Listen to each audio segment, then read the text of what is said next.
My name is Joshua. I'm an infantryman with a private military outfit I cannot name. We are currently deployed on security detail in a war-torn corner of Africa. Our mission has gone horribly, horribly wrong, and I don't think we're fighting insurgents or terrorists anymore. Our entire force will be moving out soon. I'm not sure we will be coming back. Whatever we've come across here, it's not natural, it's not of this earth, and it wants us all dead. I was part of the team that found it a week ago. It was supposed to be just a routine patrol. Our objective was to make sure there was no enemy movement in the vicinity of our base, and no threat to the one local settlement in the area. It was a hot, dry day. The sun beat down mercilessly, and the scrub-covered plains that we moved through gave no protection against the elements, not even a single tree to throw a little shade.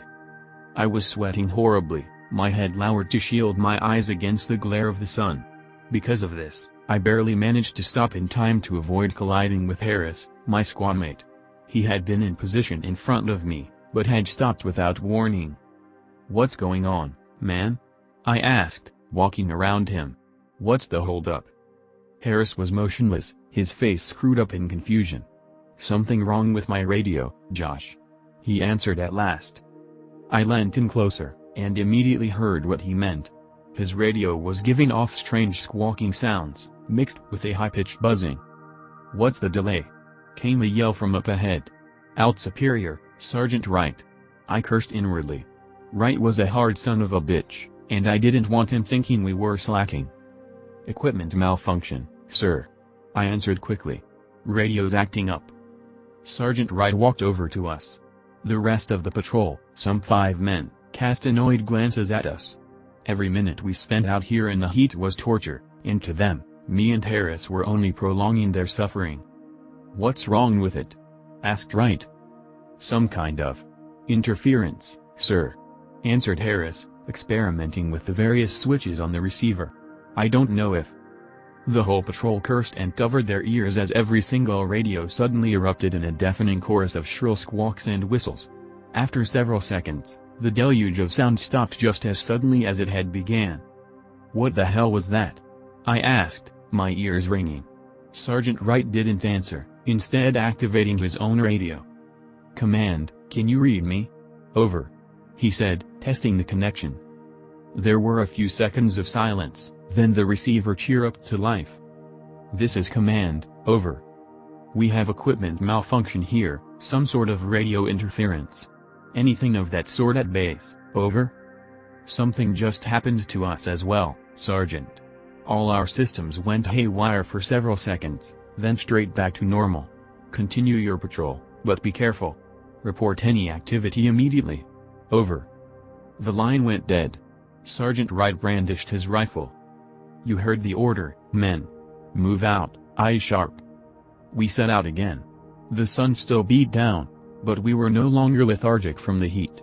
Adrenaline had purged that weakness from our minds. All eyes were up, scanning our surroundings intently. After half an hour of walking, we spotted something in the distance, a strange bump in the terrain. Harris brought his binoculars up, scanning it intently.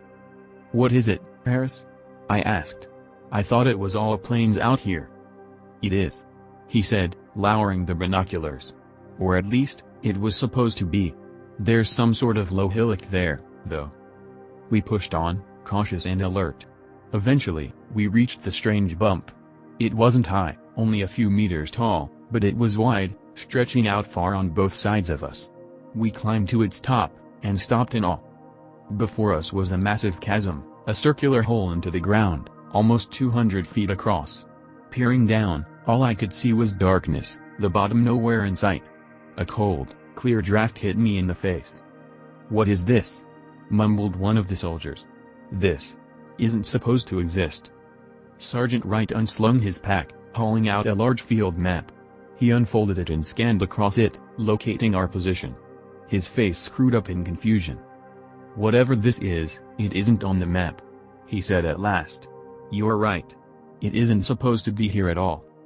"Sergeant. Look," said Harris.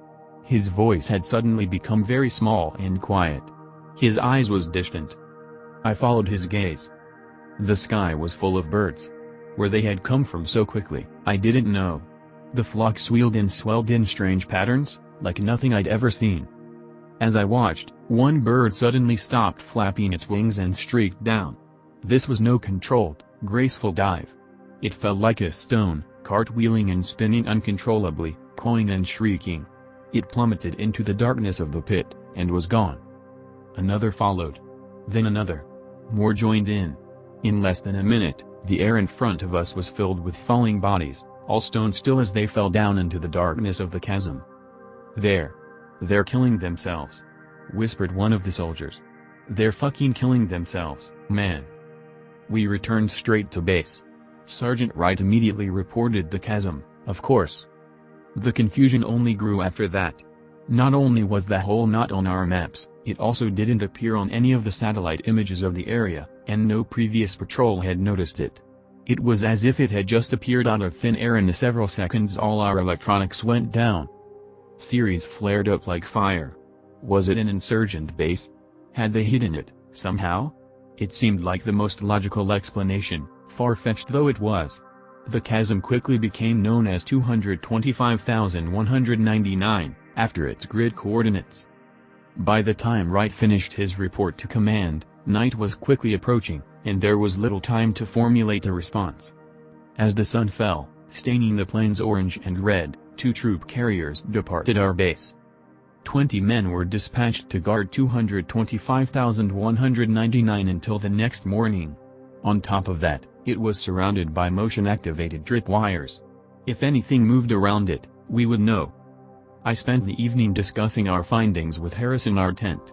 He was just as dumbfounded by the situation as I was. How the hell could someone keep a place like that secret?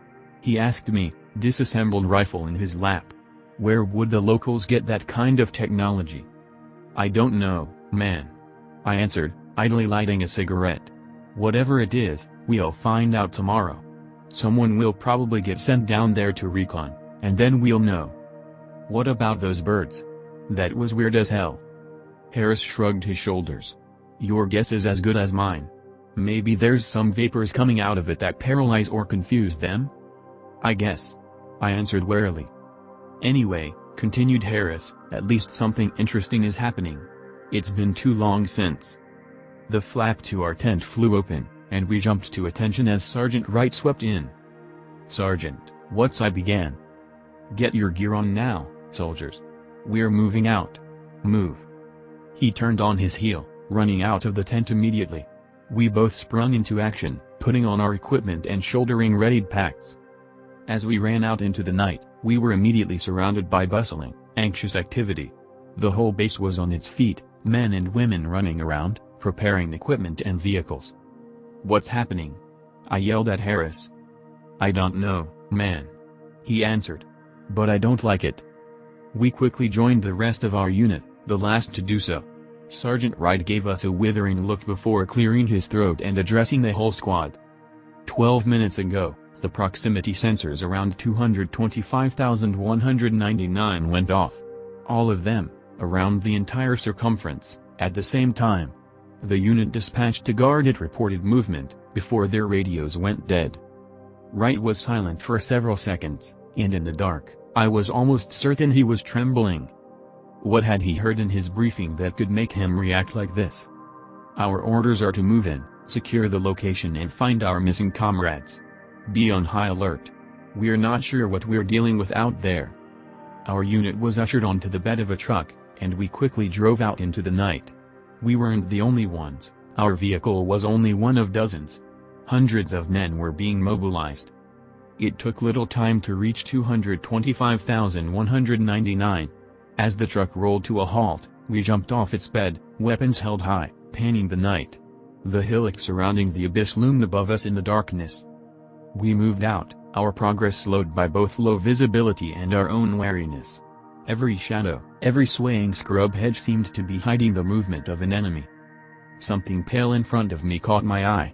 My weapon came up, and I mumbled into the radio. "I have something." I approached the thing slowly. At first, I couldn't make out any details, but as I moved forward, the shape resolved. A man, lying on the ground. He was naked, stripped of all clothes and equipment. He wasn't moving. I rushed forward to him. "I need a medic at my location immediately," I cried into the radio, my heart hammering. Behind, I could hear footsteps as the rest of my unit closed in, covering me. I knelt down at the prone figure. Still, he didn't move. The man was lying face down, and I reached under him to roll him over. As I shifted his body, my heart plummeted. It was cold.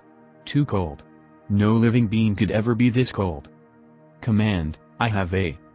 My voice trailed off. The way the body had moved as I turned it over, the way it had felt. It had been strange. I couldn't place my finger on why. With a rush of disgust and horror, I realized why. The body was horribly soft, pliant, the limbs bending at grotesque angles, as if made of rubber. The body had no bones. I bent over and retched onto the ground. A hand gripped my shoulder, and the face of Sergeant Wright appeared next to me. Figures came out of the dark, medics and soldiers.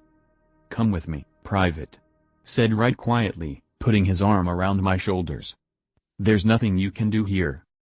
I began, but a fresh bout of nausea silenced my objections. Many strong arms grabbed me and led me away. I don't remember the journey back to the base. Harris told me that only a few trucks returned, most of the soldiers stayed behind, scouring the land for the rest of the missing unit. They never found them. In the morning, Sergeant Wright informed me that I was to stay on base that day. The rest of my unit would be going to the local village, to ask them for potential information on the attackers from last night. I didn't complain. The horrible memory of that morbidly soft, pliant body had seared itself into my mind. I needed time to recover. But as the day wore on, I couldn't stop thinking about the previous night and the corpse I'd found.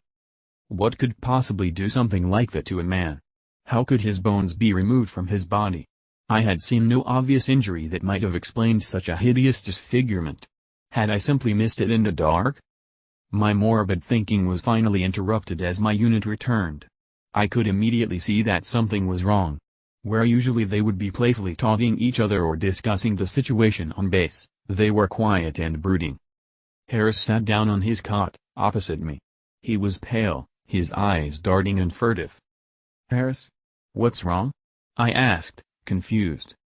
It's nothing, Josh," he answered quietly. "Did something happen in the village? Are the locals alright?" "They're fine. They didn't tell us what happened at 225,199. "Then what's wrong? Why is everyone acting like this?" Harris looked up at me, his eyes filled with an uncertain, unknowable terror. A chill ran down my back. "They know something, man. They wouldn't tell us, even when Wright lost his temper and threatened them. Kept saying that they didn't do it." "Then what?" "That's not all they said, Joshua. We talked to the young ones first, of course. You know how the locals are, the older they are, the more they hate us. No one wanted to talk to us, they just looked down and said they didn't know anything. We were about to leave, but then some old crone started shouting. She had kept silent all the time, but she finally opened up." "What did she say?" I asked. Without realizing it, I had dropped my voice to a whisper. "She said that her people were innocent. That something else had taken our men. She called it something strange. Older than light. She warned that we should forget about them. And pray that we won't be next." This was 5 days ago. Today, we finally received orders. The entire base is moving out. The decision was made way up the chain of command. Someone in charge seems to think that the chasm is home to a terrorist cell, and we are being sent to flush them out. I don't think any one of us here actually believes that. The people giving the orders haven't seen what we've seen. We surrounded the chasm from all sides, our advance covered by armored vehicles and hovering helicopters with weapons trained on the Abis. Military engineers moved in. They've constructed a massive pulley system that will lower dozens of men at a time into the darkness on a huge platform. An hour ago, we were supposed to begin descending. All units were standing ready, awaiting their turn. The mood was grim. Harris held a well-worn crucifix in his fist and mumbled prayers. The air around us thrummed with the spinning rotors of attack helicopters. They were once again covering the Abis, all weapons readied. From up there, they had a commanding view of the area, and could even peer down into the darkness. I didn't see the moment things went to shit. Harris suddenly cursed, pointing upwards at the sky, his face pale. What the fuck? What the fuck? I followed his gaze.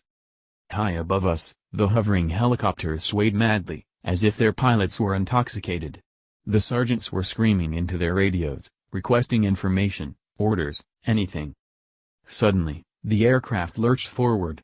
Drawn like marionettes by an insane puppet master, they swung towards the dark chasm. One by one, the pilots stalled their rotors and plummeted gracelessly down into the blackness. Whatever it is we found out here, it's not natural. It's not of this earth. We cannot fight it, or send it back to wherever it came from. I want you to pray. Pray for our missing comrades, pray for the pilots we've lost, pray for us as we journey down to where they fell. But most importantly, pray that whatever dwells in the dark chasm doesn't come out. Pray that you're not next. xwww.reddit.com web link